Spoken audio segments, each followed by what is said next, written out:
coming up on News 2. With the sequester budget cuts looming, will anything be done to prevent the $85 billion in automatic federal spending cuts? The VI Delegate to Congress gave some insight. The Virgin Islands' estimated total unemployment rate has fallen below the 9.0% threshold. Long-standing maintenance issues at one St. Croix school have prompted the St. Croix school superintendent to provide an update during a meeting.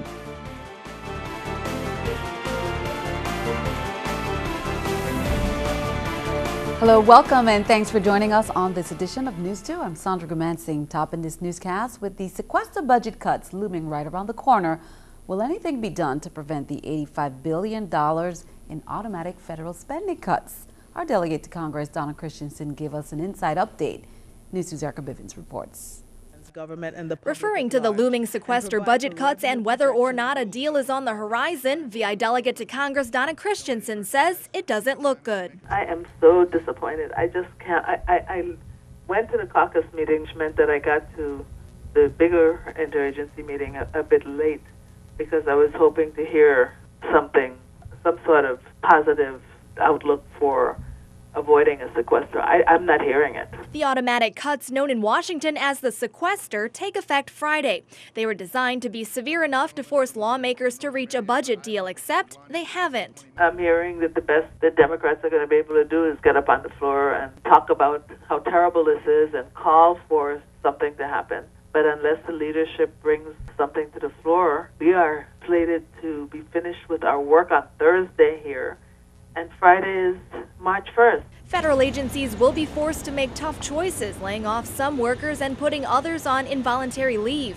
The automatic cuts total $85 billion. The military alone will see a $46 billion cut, and many are preparing, including the delegate's office. We have already had cuts over the last 2 years, I think a total of perhaps about 11% altogether, and we're facing anywhere from an 8 to an 11% cut again. And that's very hard. I have 3 offices, and I have a person that's on staff part-time in St. John with no office. We don't have the office because of the previous cuts.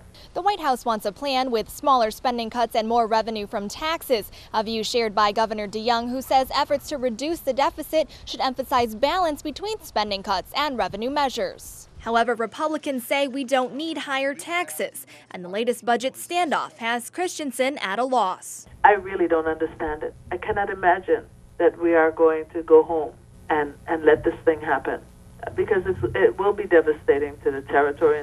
For News 2, I'm Erica Bivens. And over the weekend, Governor John P. DeYoung explored options for expanding the territory's Medicaid program.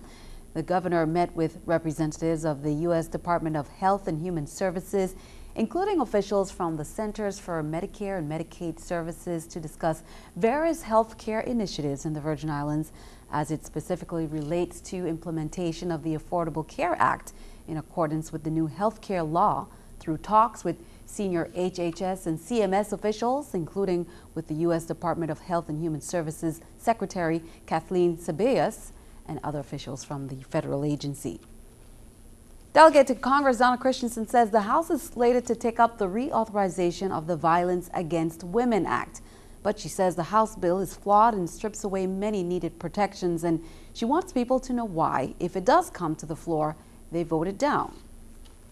The Senate passed a good bill, a bill that many of us support, all of the Democrats support, and I'm sure many Republicans support in the House. But the House has chosen, without input of Democrats, to bring a flawed bill to the floor. We are encouraged in the House to vote against it and insist on them bringing back the Senate version. So I wanted to let my constituents know that if you see the Democrats voting no on the reauthorization, it's with good reason. A taxi driver told police she was robbed of her purse, which contained about $200. The robbery occurred on Route 69 in Estate Grove Place on February 25th. She reported that there was one male left in her vehicle. He grabbed her handbag and held an unknown object to her side. The driver released her handbag. The man then ran into a bushy area. The suspect is described as being slim with a light complexion, about 5'6", wearing a white t-shirt, long black pants, a black baseball cap with a red and white design on the front. Call detectives at 712-6037 or Crime Stoppers if you can help.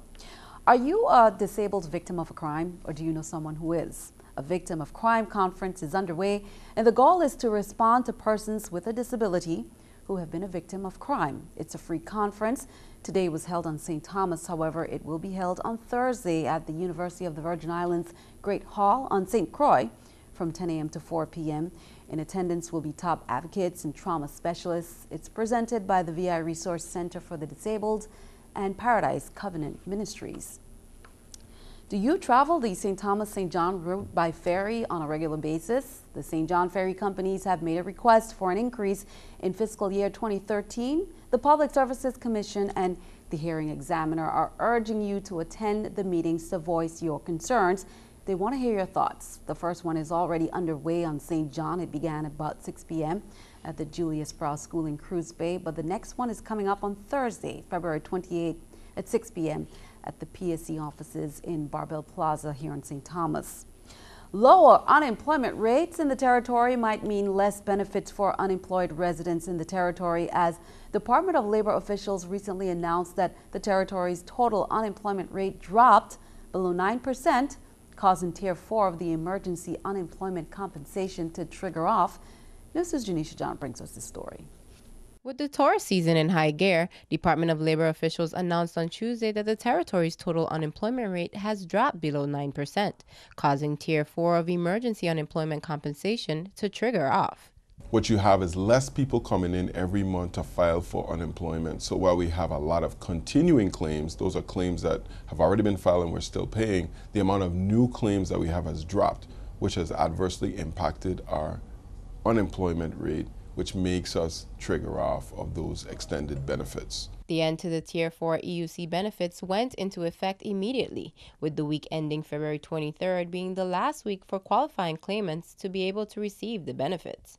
If you exhausted your Tier 3 benefits before last week Friday, you're still eligible for Tier 4. If you're on Tier 4, you will get to finish out the tier.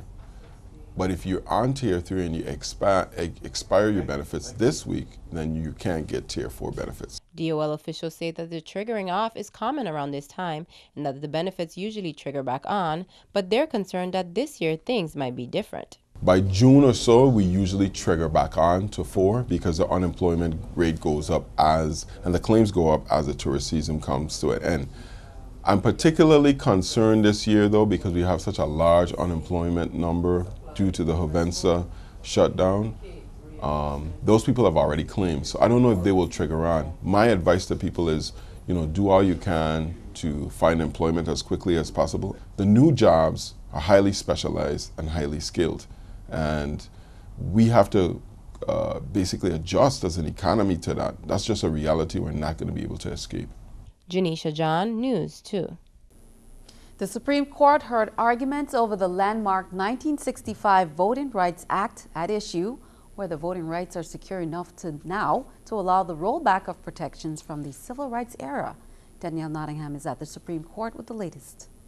Demonstrators and congressional Democrats rallied outside the Supreme Court, asking the justices not to overturn a part of the Voting Rights Act. The efforts to undermine the voting power of minorities did not end in 1965. The Voting Rights Act was passed in 1965 to remove all barriers from voting, especially in the racially divided South. Today, the Supreme Court listened to arguments that challenges Section 5 of the Act. It still requires 9 states and parts of 7 others to get approval from the Justice Department before changing voting procedures or electoral maps. The lawsuit originated from Shelby County, Alabama. Lawyers there say times have changed, and the provision is a burden on local governments. Every single thing that has to do with an election in any way, however remote, has to be pre-cleared by the Justice Department. There is no other alternative. Most of the southern states this part of the law covers are fighting to have it overturned. But the Obama administration and civil rights activists say the provision is still needed to protect voters. They point to recent state laws limiting early voting or requiring voters to get government-issued photo IDs. If Section 5 is removed, I'm almost 99.9% sure that the Old South will rise again, and I don't want to see the Old South anymore. 4 years ago, the Supreme Court looked at this issue. The justices expressed doubts then, but left the law alone. Danielle Nottingham, News 2. And keeping our eye on the economy, beer drinkers in California, New Jersey, and Pennsylvania filed lawsuits accusing Anheuser-Busch of watering down its beer. They claim the company regularly cheats consumers by listing a higher alcohol content on Budweiser, Michelob, and other brands than is actually in the beer. They accuse the brewer of adding water just before bottling, which cuts the alcohol content by as much as 8%. Anheuser-Busch calls the lawsuits groundless. This is the New York Stock Exchange, Scotiabank Stock Market Watch. The Dow, NASDAQ, S&P all up. The Dow 175, NASDAQ 32, S&P 19. Coming up on News 2, another whale sighting. 2 whales spotted actually in the Peterborough area of St. Thomas, mother and calf. We'll be right back.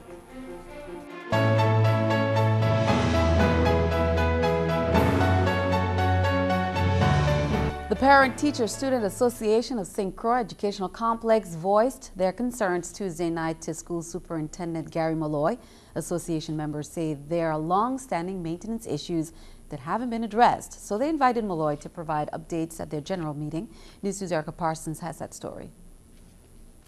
From concerns about block scheduling to questions about the new graduation requirements implemented by the Board of Education, parents, students, teachers, and the community spoke out during a general PTSA meeting at Complex. We did invite Mr. Malloy, and I'm grateful that he came and he answered some of the questions. Of course, it raised other concerns. Topping that list of concerns was ongoing maintenance problems like repairs for the air conditioning system. I think the highlight as far as those concerns is a lack of personnel, a lack of funding to ensure that maintenance is being done on a regular basis. While funding has been a roadblock to address many of the issues, getting through the red tape before and after funds have been identified has also been a challenge. The things that we can do in terms of the time frame to get them done, because we have to make sure that we follow all the procurement procedures. One very important piece is missing: communication, because we have to be able to acknowledge that we receive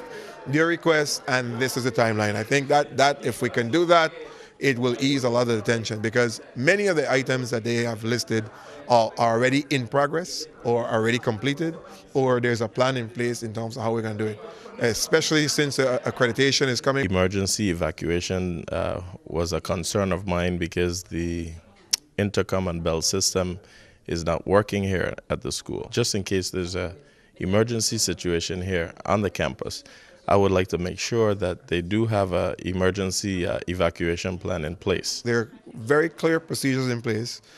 We need to make sure that all staff members are familiar and that the time is put in practicing, because, again, what at the end of the day is we need to make sure that all our evacuation procedures or all our procedures are in place and fully tested. Erica Parsons, News 2. Students at the St. Croix Alternative Program returned to classes on Wednesday after the school closed down the campus following an electrical fire that occurred Tuesday morning. That fire took place between midnight and 1 a.m. that morning and left classroom 6 of the campus's southern building completely destroyed. Department of Education officials, VI Fire Service, and the school's program director assessed the damages and reopened classes for Wednesday morning, but classes were held instead in Building 1 on the campus. Sightings continue, this time on St. Thomas. Photographer Don Hebert captured this video of 2 whales, mother and calf, in the area between Peterborough and Hanslalik. Hebert says it was an awesome view from his house. The 2 were out there for a couple of hours just enjoying the water. He says it's the 3rd time this year he has seen whales in the area, while last year he did not spot 1 whale. The period through February and March, whales traveled to South America through the Caribbean to mate and calve. They passed through St. Thomas on their way back north. As we continue to celebrate Black History Month, we take a moment to remember Wilton Norman Chamberlain, born August 21st, 1936. He was born into a family of 9 children in Philadelphia. Chamberlain, who was a frail child, almost died of pneumonia in his early years, but he would grow to be a 7'1" basketball player who is easily regarded as one of the greatest and most dominant players in NBA history. He is the only player to ever score 100 points in a single NBA game or average more than 40 and 50 points in one season. Chamberlain holds many other NBA scoring records, and he was inducted into the Naismith Memorial Basketball Hall of Fame in 1978. Chamberlain died of heart failure in 1999. Huge crowds of pilgrims from around the world gathered in St. Peter's Square today to bid goodbye to Pope Benedict, the day before he becomes the first pontiff in some 6 centuries to step down. The Pope is holding his last general audience, which usually takes place in an indoor auditorium, but was moved outside into the sprawling square to accommodate more people. A strong German presence could be seen in the square, with people wearing traditional clothing from Bavaria, Benedict's home.